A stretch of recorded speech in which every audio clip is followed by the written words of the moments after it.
রাস্তার পাশে পড়ে আছেন প্রবাসী জামাল উদ্দিন। দীর্ঘ ১২ বছর প্রবাসে হাড়ভাঙা খাটুনি খেটে যে স্ত্রীর কাছে টাকা পাঠিয়েছিলেন, আজ সেই স্ত্রী তাকে ফেলে গেছেন এমন নির্মমভাবে।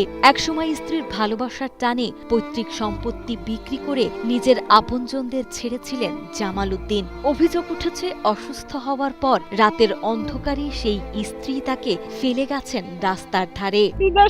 টাকা পয়সা দিতে বোন নামে সবকিছু দলিল করেছে, কিডনি নষ্ট হয়ে গেছে, তারা বাচ্চাগুলো বাইকের রাস্তায় ফেলাই খেয়ে গেছে।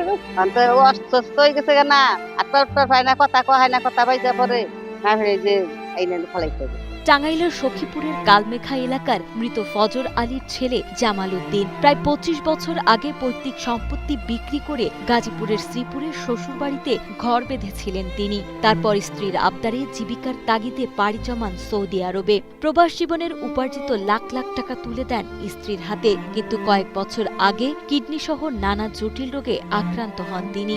৮ মাস আগে দেশে ফেরার পর থেকেই অসুস্থ এই মানুষটির প্রতি স্ত্রী রিনা আক্তার ও সন্তানদের চরম অবহেলার অভিযোগ ওঠে।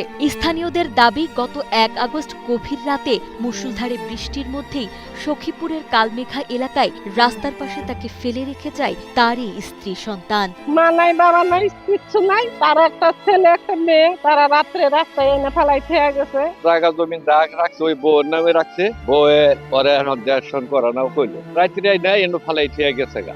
রাস্তার পাশে পড়ে থাকতে দেখে জামাল উদ্দিনের বাবার এলাকার স্থানীয় এক নারী তাকে উদ্ধার করে নিজের বাড়িতে আশ্রয় দেন। বর্তমানে বাকরুদ্ধ অবস্থায় সেখানেই আছেন জামাল উদ্দিন। এদিকে অভিযুক্ত স্ত্রী রিনার দাবি, কয়েক মাস আগেই তাদের ডিভোর্স হয়ে গেছে এবং কিভাবে জামাল উদ্দিন রাতের বেলা সেখানে পৌঁছালেন তা তার ছেলেই ভালো বলতে পারবে।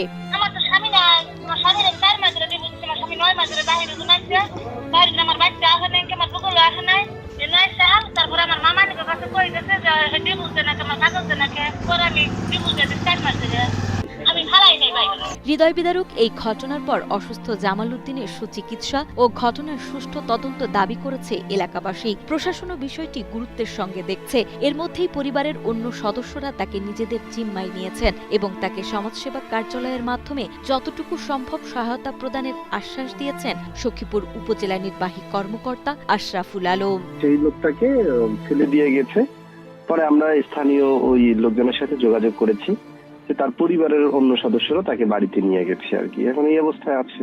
হ্যাঁ, আমি সমাজসেবা অফিসারকে বলে দিয়েছি, মানে আমাদের যতটুকু সহায়তা করা সম্ভব ততটুকু যাতে আর কি তাকে সহায়তা করা হয়।